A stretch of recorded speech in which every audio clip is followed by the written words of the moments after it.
जमीन से, मकान से आपको बेदखल किया जा रहा है। क्या आप जो है बेदखल हो जाएंगे? क्या आपका कोई हक नहीं है? अपना हक कैसे प्राप्त करेंगे? यानी इस हक के लिए क्या करना पड़ेगा? कौन सा ऐसा प्रक्रिया है जिससे आप जो है आसानी से आप अपना हक प्राप्त कर पाएंगे? अब सवाल उठता है, संपत्ति पुश्तैनी है, दादा के समय की संपत्ति है, परदादा के समय की संपत्ति है, अभी वर्तमान में पिता के नाम से है। अब जो है विवाद हो रहा है, भाइयों में विवाद हो रहा है, जमीन का हक जो है नहीं देना चाहता है, जमीन बेच रहा है, रोक नहीं पा रहे हैं। आखिर ये सारा जो समस्या है इसके लिए क्या करना पड़ेगा? धमकी देता है, हक से बेदखल करने की बात कहता है, पिता से अपने पत्नी के नाम से, पिता से अपने जो है पत्नी के नाम से जमीन को लिखवा लेता है। ये सब जो है आखिर क्या संभव है? क्या इसका मान्यता है या ये इसका कोई मान्यता नहीं है? पिता ने किसी एक बेटे को संपत्ति क्या दे सकते हैं? पिता अगर चाहे तो क्या सारी संपत्ति अपने एक बेटे को, दो बेटे को दे सकते हैं? क्या जो बेटा है रोक नहीं पाएगा? क्या कहता है कानून? जरूर जान लीजिए। सवाल है, मेरे पति दो भाई हैं और मेरे ससुर हमें बेदखल करना चाहते हैं, धमकी देता है, सारी जमीन दूसरा बेटा को देने की धमकी देता है, उसका क्या करें? यहाँ पर बड़ा समस्या है। सही तरीके से समझ लें क्या करना होगा, कैसे आप अपना जो हक है वो प्राप्त कर सकते हैं। आपके पति दो भाई हैं और ससुर जो हैं बेदखल करना चाहते हैं, तो सबसे पहला काम आपको पता करना है आपके ससुर की जो संपत्ति है वो संपत्ति पैतृक है या अर्जित है। यानी अगर आपके ससुर की संपत्ति पैतृक है, किसी भी हालत में आपको बेदखल नहीं किया जा सकता, आप बेदखल नहीं हो सकते। इसीलिए कि जो पैतृक संपत्ति है उस पर आपके ससुर का अधिकार है, आपके पति का भी अधिकार है, आपके पति का जो भाई है उसका भी अधिकार है। इसीलिए ये पैतृक संपत्ति है, सभी का अधिकार है, इससे वो बेदखल नहीं कर पाएंगे। कानूनी तौर पर आप अपना हक प्राप्त कर सकते हैं और इसके लिए आपको करना क्या है, आप सिविल कोर्ट जाएंगे। यहाँ पर जो है आपको यहाँ पर पार्टीशन सूट कर देना है, यानी संपत्ति का जो है वहाँ बंटवारा का जो केस है वो करना है, अपने हक की लड़ाई लड़नी है। आपको जो अपना हक है वो जरूर मिलेगा। सवाल है कि सर जी, विवाहित पत्नी की मृत्यु हो जाता है तो दूसरा पत्नी भगा कर बनाते हैं, बच्चा नहीं होता है, पति के संपत्ति का हकदार होगा या नहीं?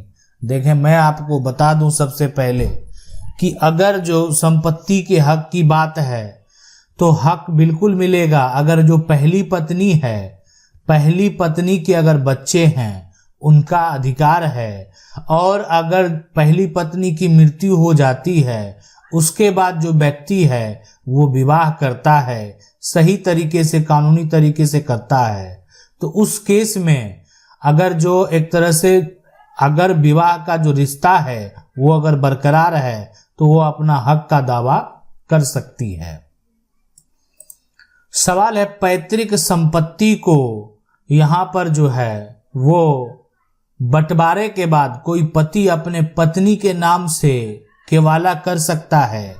पैतृक, देखें मैं आपको बता दूं, पैतृक संपत्ति जो है अगर वो आपका ये जमीन है और इस जमीन का अगर बंटवारा हो गया है ना, बंटवारा हो गया, तो इस बंटवारे के बाद जो है ये आपका हक हो गया और आप इसको बेच सकते हैं, आप इसको अपने पत्नी के नाम जो है कर सकते हैं, कोई दिक्कत नहीं है, कोई समस्या उत्पन्न नहीं होगा। अगर आपका बंटवारा हो गया है, आपके नाम पर म्यूटेशन हो गया है, यानी इस जमीन का आपने दाखिल खारिज बंटवारा के बाद करा लिया है, उसके बाद कोई दिक्कत नहीं है। सवाल है सर, हमारा जो जमीन है वो दादा के नाम से है, चाची ने धोखेबाजी से अपने नाम पर करा लिया है और घर जो है यहाँ पर जो है जमीन पर है, आबादी जमीन पर है, वो भी कब्जा कर ली है पर दीवानी चल रहा है, तो क्या सर हमारी जमीन हमें मिलेगी? देखें, मैं आपको बता दूं, आपका तो केस चल रहा है, लेकिन फिर भी आपको समझ लेना चाहिए, आपका जो जमीन है सबसे पहले वो दादा के नाम से है, दादा के नाम से है। अब यहाँ पर धोखेबाजी से अपने नाम जो चाची ने करा लिया है, क्या कराया? आपकी चाची के द्वारा धोखेबाजी से क्या म्यूटेशन करा लिया गया या जमीन की रजिस्ट्री करवा ली गई? यानी जो भी है, अगर रजिस्ट्री करवा ली और म्यूटेशन करवा लिया, दोनों में अंतर है। जमीन की अगर रजिस्ट्री हो गई है, आज आप दावा कर रहे हैं, तो आपको ये साबित करना पड़ेगा, अगर जमीन की रजिस्ट्री हुई है तो आपको ये साबित करना पड़ेगा कि जो भी हुआ वो धोखे से हुआ है, यानी धोखा दिया गया है, यानी छल किया गया है। जो भी हुआ छल करने से हुआ, ऐसे नहीं हुआ। तो ये अगर साबित होगा तभी संभव है कि संपत्ति जो है आप प्राप्त करेंगे। आप एक हकदार हैं और आपका जो हक है वो आपको मिलेगा, किसी भी हालत में मिलेगा। लेकिन ये तो साबित करनी होगी कि चाची ने जो भी कराया धोखे से कराया। अब ये आपके वकील साबित करेंगे, आप उनसे संबंधित सभी दस्तावेज प्रस्तुत करें, आप केस जरूर जीतेंगे। सवाल है सर, प्लीज ये बताइए, खतौनी सिर्फ हमारे पास है और 3 पीढ़ी से हमारा कब्जा है, जिस जमीन पर उसको जो है गलत तरीके से पैसा देकर जमींदार से खरीद लिया है, जमीन को जो है कैसे यहाँ पर जो है पा सकते हैं हम?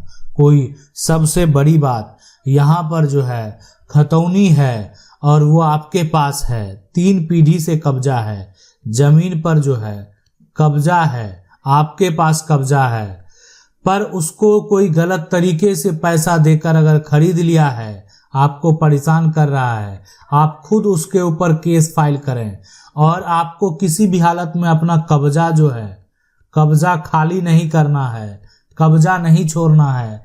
कब्जा अगर आपके हाथ से चला गया तो फिर आपको समस्या हो सकता है, इसलिए आपको अपनी ही जमीन पर आपको कब्जा खाली नहीं करना है। अगला सवाल है, ये कह रहे हैं सर, मेरी जमीन आज़ादी के पहले से डिमांड से खरीदा गया, उसमें मेरा अभी मकान बना हुआ है, यानी घर है। अब जो है यानी कह सकते हैं कि कब्जा भी है, सारा कुछ है, लेकिन जो यहाँ पर जो दामाद के देहांत के बाद 2004 में है ना, पहले दामाद से खरीदा गया है और उसमें घर है, ठीक है, ये कहना चाह रहे हैं। अब 2004 में दूसरा जो है पार्टी ने उसकी पत्नी से खरीद कर केस जो है यहाँ पर चल रहा है। देखें, मैं आपको बता दूं, अगर सीधी सी बात है, अगर कोई घर का दामाद है तो उसको वो जमीन बेचने का तो अधिकार नहीं है ना, बेचने का जो अधिकार है, अधिकार नहीं है। तो इसलिए अगर उसको बेचने का अधिकार नहीं है फिर भी बेच दिया, तो आज फिर उसकी पत्नी ने भी उसको बेच रहा है।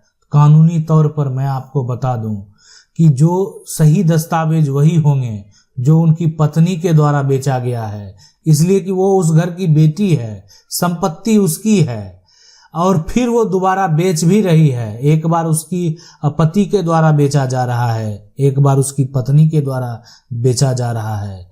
कौन सही होगा? जो पत्नी ने बेचा वही सही दस्तावेज है।